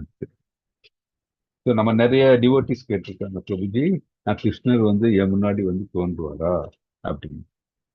கண்டிப்பாக தோன்றதுக்கு வாய்ப்பு இருக்கு. எப்படின்னா நம்மளும் அந்த நிலையில கிருஷ்ணரை வழிபடும். நம்ம ரொம்ப செலக்டிவா கிருஷ்ணரோட வழிபட்டுட்டு இருந்தோம்னு வச்சுக்கோங்க, கிருஷ்ணன் நம்மகிட்ட வருவாருன்னா கண்டிப்பா இல்லை. நம்மளே தெரியும். இப்போ வீட்டுல 2 குழந்தைங்க, நம்ம எல்லா குழந்தைங்க நம்ம வீட்டுல இருக்க குழந்தைங்க மேல நமக்கு பற்றுதல் தான். ஆனா ஏதாச்சும் ஒரு கொஞ்சம் நம்ம மேல ஏதாவது ஈடுபாடு காமிக்கும் போது அது மேல நமக்கு கொஞ்சம் ஒரு எக்ஸ்ட்ரா ஒரு இது தோணும், கல்ச்சர்லையும் தோணும். சேம் திங் தான் அது. ஸோ கிருஷ்ணரும் ஹீல் ரெசிப்ரோகேட். ஸோ கிருஷ்ணர் நம்ம அவர்கிட்ட நம்ம ரெசிப்ரோகேட் பண்ண அவரு நம்ம அந்த தூய மனதோட பூர்ணமாக அவர் அந்த பிரேமையோட நம்ம அவர்கிட்ட போகலன்னு வச்சுக்கோங்க, அவரு நம்ம கிட்ட அந்த நிலையில் நம்ம கிட்ட தோன்றதோ நம்ம கிட்ட இது இன்ட்ராக்ட் பண்றதோ கஷ்டம். அது புரிஞ்சுக்கணும். நம்ம எப்படி நம்ம கிருஷ்ணனுடன் ஐக்கியமாக பார்த்து ஐக்கியமாக முற்படுகிறோமோ அதே நிலையில் கிருஷ்ணன் நம்மள ஐக்கியப்படுவார். அது ஞாபகம் வச்சுக்கணும். அதை விட்டுட்டு நான் அஃபென்ஸோட சாண்ட் பண்ணுவேன், இல்லை சாண்டே பண்ண மாட்டேன், அப்போ நான் இப்பவும் பௌதிக ஆசைகள்ல இருப்பேன், ஆனா கிருஷ்ணன் மட்டும் எங்க தோன்றணும், கிருஷ்ணனுக்கு எல்லாம் செய்யணும்னு நினைச்சா அது நம்ம எதிர்பார்க்கறது சரியா? அந்த மாதிரி எதிர்பார்க்கறது சரியா? இல்லைங்க பிரபுஜி. அதுதான் அது நம்ம எல்லா டிவோட்டிஸும் நம்ம தெரிஞ்சுக்கணும். முதல்ல நம்ம குவாலிஃபிகேஷன், நம்ம குவாலிஃபை ஆகணும் அந்த நிலைக்கு நம்ம குவாலிஃபை ஆனாதான் அவர் நமக்கு அந்த குவாலிஃபிகேஷன் கொடுப்பார். அது இல்லாம இருந்தா நம்ம அந்த நிலைக்கு போக முடியாது. நம்ம என்னதான் சொன்னாலும் என்ன கிருஷ்ணர் கவனிச்சுக்கல, என்னதுன்னா கவனிச்சுக்கல, அப்ப நீ எப்படிப்பா நீ கவனிச்சு, நீ எந்த நிலையில இருக்க, நீ கிருஷ்ணர் கவனிச்சியா, நீ கிருஷ்ணருக்கு நம்ம வேதங்கள்ல சொல்லியிருக்க, குருக்கள் சொல்லியிருக்காங்களே அதெல்லாம் நீ செய்யறியா கிருஷ்ணருக்கு அப்படின்னா வெளியே யாருக்கும் பதில் சொல்ல வேணாம். நம்ம ஒவ்வொருத்தரும் நம்மளுடைய மனதுக்கே நம்ம அந்த பதில தெரிஞ்சுக்கிட்டோம்னா, பதில் சொல்லிட்டோம் நமக்கு தெரியும் என்ன மாற்றம் தேவை இருக்கு அப்படின்ட்டு. அது ரொம்ப முக்கியம். இப்போ நம்ம இப்போ டிவோட்டிஸ் இருக்கோம், இப்போ நம்ம 10 பேர் இருக்கோம், 12 பேர் இருக்கோம் அப்படின்னா நம்ம எல்லாரும் ஒரே மனநிலையில ஒரு டிவோட்டியை பார்க்குறோம்னா கண்டிப்பாக நடக்கிறது இல்லை. மோஸ்ட்லி நம்ம என்ன படிச்சிருக்கோம், ஒரு டிவோட்டி எப்படி பார்க்கணும், இதா பார்க்கணும் இல்லையா, எல்லாரையும் சமமா பார்க்கணும், எல்லா உயிரினங்களையும் சமமா பார்க்கணும், இதெல்லாம் தான் படிச்சிருக்கோம். ஆனா நம்ம அது பண்றோமா? கிடையாது. நம்ம மனசுல வந்து ஏன் அந்த டிவோட்டி இப்படி இருக்காங்க, ஏன் இவங்க இப்படி இருக்காங்க, அவங்க அது சரியில்லையே, அவங்க எப்படி பேசினாங்க, இவங்க எப்படி பேசினாங்க, இந்த மாதிரி எல்லாம் நம்ம மனசுக்கு போகும். அது மட்டும் இல்லாம சில டைம்ல நான் மற்றவங்களுக்கு முன்னாடி நான் இது பண்ணணும், அவங்கள விட உயர்ந்த நிலையில நான் வந்து எல்லாம் வந்து இது பண்ணிட்டு சைட் பண்ணணும், அது பண்ணணும் தோணுச்சு சில அவங்களுக்கு. ஸோ அது நல்ல ஒரு இது கிடையாது. எப்படின்னா அது பௌதிக நிலையில் இருக்கிறவங்க. அதான் நம்ம இந்த 3 குணங்கள் இருக்கு இல்லையா, ரஜோ, தமஸ், அப்புறம் சத்துவ குணம். ரஜோ குணத்துலதான் மற்றவங்களோட நான் முன்னாடி நிற்கணும் அப்படின்னு தோணும். மற்றவங்களுக்கு தீங்கு செய்யணும் இதெல்லாம் பண்ணும்போது தமோ குணம் ஆயிடுது. எல்லாம் நான் வந்து நல்ல விதத்துல செய்யணும் அப்படின்னு இருக்கிறது வந்து சத்துவ குணம். சத்துவ குணத்தில் இருக்கவங்க கூட வீழ்ச்சி அடைவாங்க. என்ன காரணம்னா, நான் மற்றவர்களுக்கு எல்லாம் சொல்லிக் கொடுக்க முடியுது, மற்றவங்களுக்கு எல்லாம் செய்ய முடியுது. ஆனா மற்றவர்கள் வந்து என்னை வந்து அவங்க ஆதரிக்க வேண்டும், என்னை வந்து குட்னு சொல்லணும், நான் வந்து மற்றவங்களை விட நல்ல இதெல்லாம் ரிசைட் பண்றேன் அப்படின்ட்டு எல்லாம் என் மனசுல வந்து அந்த மாதிரி தோன்ற ஆரம்பிச்ச உடனே என்ன ஆகுதுன்னா, நான் அந்த பௌதிகத்துல தான் இருக்கேன். ஏன் நான் நான் நான் ஏன்னா என்னோட ஐடென்டிபிகேஷன் இந்த டெசிக்னேஷன். இப்போ மோகன்தாஸ் அப்படின்னா அதுல மோகன்தாஸ் நல்லா இருக்குன்னு எல்லாரும் சொல்லணும், மோகன்தாஸ் வந்து நல்லா ஒப்பிக்கிறாரு, நல்லா ரிசைட் பண்றாரு அப்படின்னு எல்லாம் சொல்லணும் அப்படின்னு நான் நினைச்சேன்னா அந்த பௌதிகம் நான் வந்து. இதே நிலைமை எப்படி இருக்க வேண்டும், ஒரு பக்தனா இருக்கணும்னா அப்படி ஜீவாத்மா வந்து களங்கமற்று இருந்ததுன்னா இதெல்லாம் எதிர்பார்க்கவே மாட்டேன், பார்க்க கூடாது. எல்லாரும் ஒரு போல பார்க்கணும். நான் ஒருத்தர் வந்து சரியா சொல்லலாம், ஒருத்தர் வந்து சரியா இல்லாம இருக்கலாம், எல்லாரையும் சமமா பார்த்து சரியா இருக்கிறவங்களுக்கு வந்து இன்னும் முன்னேற்றத்துக்கு வந்து ஹெல்ப் பண்ணணும். சரியா வந்து இல்லாதவர்களை வந்து கை தாங்கி வந்து அவர்களை வந்து இன்னும் எப்படி வந்து இன்னும் பெட்டரா கொடுத்துக்க முடியும்னு பார்க்கணும் அப்படின்ட்டு. நான் யாரும் ஜட்ஜ் பண்ணக்கூடாது, இவன் நல்லவன் இவன் கெட்டவன் அப்படி ஜட்ஜ் பண்ணக்கூடாது. அந்த மாதிரி எல்லாம் பண்ண ஆரம்பிக்கும் போது என்ன ஆகுதுன்னா நான் வீழ்ச்சி அடைஞ்சிடுறேன். அதனாலதான் சுத்த சத்துவ நிலையை அடையணும்னு சொல்றாங்க. சுத்த சத்துவ நிலைனா நல்லது செய்வேன், அதே மாதிரி எந்த பலனையும் எதிர்பார்க்காமல் நான் வந்து எந்த விதமான ஒரு என்ன சொல்றது அங்கீகாரமோ எதுவும் இல்லாமல், ஒரு பற்றுதலோ ஆசையோ இல்லாமல் நான் செய்கிற நிலை இந்த சத்துவ குணத்துல செய்யணும். அப்படி செஞ்சோம்னா நான் கிருஷ்ணரை சென்றடைய முடியும். இப்பதான் கிருஷ்ணருக்கு பிடித்தமான செயல்களை நான் செய்யறேன் அப்படின்ட்டுள்ள நிலை வரும். இல்லாட்டி நான் சத்துவகுணத்தில் செயல்களை செய்தால் கூட அது பௌதிக செயலாக சென்றுவிடும். ஏனென்றால் எனக்கு அங்கீகாரம் தேவை அப்படின்னு நினைக்கிறேன். அது கூடாது. பக்தர்கள் வந்து அந்த நிலையை இருக்கக்கூடாது. அப்போ பக்தன் கிடையாது, சிறந்த பக்தன் கிடையாது. ஒரு நல்ல பக்தன் ஆன்றவன் வந்து எல்லா உயிர்களையும் எல்லாவற்றையும் சமமாக பார்த்து எது ஜட்ஜ்மெண்டே இல்லாம இருப்பார். ஓகே, அது நமக்கு கிளியரா நமக்கு தெரியுது. இருந்து இப்போ கிருஷ்ணன் உறவு கொள்றது ஜட்ஜ்மெண்ட் இல்லாம வந்து கிருஷ்ணருக்கு சேவை செய்யணும் நம்ம. ஸோ இதனால நமக்கு என்ன அருவம் ஆன நிலை வந்து கண்டிப்பாக ஒரு உயர்ந்த நிலை இல்லைன்னா கிளியரா தெரிஞ்சிருது நமக்கு. அதே மாதிரி உடம்பை கட்டுப்படுத்தி அந்த சொல்றோம் இல்லையா, இந்த ஞானிகள் யோகிகள் அவங்களுடைய நிலையும் நமக்கு தெரியும். அதெல்லாம் வந்து டெம்பரரி. ஏன்னா அந்த கட்டுப்பாட்டிலிருந்து அவர்களுடைய அந்த புலன்கள் வந்து கீழே விழுறதுக்கு சான்சஸ் இருக்கு, என்ன கட்டுப்பாடு போகிறதுக்கு சான்சஸ் இருக்கு. அதெல்லாம் நம்ம சொன்ன எக்ஸாம்பிள் தான். விஸ்வாமித்திர முனி எல்லாம் அவ்வளவு பெரிய முனிகளே வந்து தவறி விட்டாங்க. ஸோ பக்தனோட நிலை ஒன்றுதான் வந்து பெர்மனன்ட். அந்த நிலை தான் கிருஷ்ணர் வந்து கிருஷ்ணருக்கு பிரியமான நிலை. பக்தர்கள் நிலை, பக்தனான நிலை வந்து விட்டால், அடைந்து விட்டால் நமக்கு கிருஷ்ண பிரேமையில் இருப்போம். கிருஷ்ண பிரேமையில் இருக்கும் பொழுது நம்ம வந்து கிருஷ்ணருடைய திருநாட்டுக்கு செல்ல முடியும். இப்போ நம்ம இந்த பிறப்பு இறப்பு என்கிற இந்த இது பிறகு பெருங்கடல் சொல்லுவாங்க இல்லையா, இதுல இருந்து நம்ம தப்பிக்கணும்னா வழி அதுதான். ஒரு பக்தனாக மாறி, சிறந்த பக்தனாக மாறி கிருஷ்ணரும் சென்றடைய வேண்டும் அப்படின்னு. கிருஷ்ணனை சென்றடைய வேண்டும் என்ற ஆசையை தவிர எந்த ஆசையும் நமக்கு இருக்கக்கூடாது. அதற்கு முக்கியமான காரியம் என்னன்னா, நம்ம நான் ஒரு ஆத்மா, அது வந்து மனசுல இருந்து எப்பவும் போகக்கூடாது, அந்த நினைப்பு போகக்கூடாது. இந்த உடல் இருக்கு, நம்மளுடைய பேரு, நம்மளுடைய செல்வாக்கு, இதெல்லாம் டெம்பரரி, இதெல்லாம் விட்டுறணும். செல்வாக்கு, பேரு இதெல்லாம் இருந்தா நம்ம நினைச்சுட்டே இருந்தோம்னா அகந்தை வந்துடும். இந்த பொசிஷன் இதெல்லாம் நினைச்சேன்னு வச்சுக்கோங்க, அகந்தை வந்துடும். நான் தான் வந்து மற்றவங்களோட உயர்ந்தவன், நிறைய படிச்சிருக்கேன், இல்லை நான் வந்து ஃபேமிலியில என்னுடைய ஸ்டேட்டஸ் என்ன, இதெல்லாம் நினைச்சிட்டு இருந்தேன் வச்சுக்கோங்க. அப்போ ஆட்டோமேட்டிக்கா என்னுடைய மனதில் அகங்காரம் வந்து, அகங்காரம் வந்ததுன்னா பௌதிகத்துல தான் இருப்பேன் தவிர பௌதிகத்திலிருந்து விடுபட முடியும். ஸோ இந்த அகங்காரத்தை களைய வேண்டும். நான் ஒரு ஜீவாத்மா, என்னுடைய நிலை என்ன, கிருஷ்ணர். அங்கு சென்றால்தான் எனக்கு நிச்சயமான ஆனந்தம் கிடைக்கும். ஸோ இந்த பிறவி பெருங்கடலில் இருந்து தப்பிக்க வேண்டும் என்றால் இது ஒரே வழி.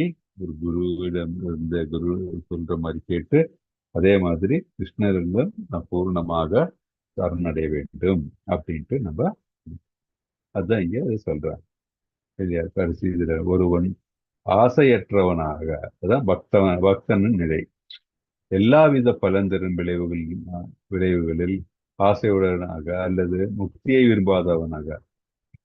ஸோ இது பிரம்ம நிலையம் இல்லை, இந்த பரமாத்மா நிலையம் அல்லாமல் பக்குவத்தின் உன்னத நிலையான கிருஷ்ண உணர்வை அடைவதற்காக எல்லா முயற்சிகளும் பரமபுருஷ பகவானை வழிபட முயற்சிக்க வேண்டும் அப்படின்னு சொல்றாங்க. பகவான் நிலையை புரிந்து பகவானை அடைய வேண்டும் அப்படின்னு நம்ம இந்த ஸ்லோகத்தில் தெரிஞ்சுக்கணும்.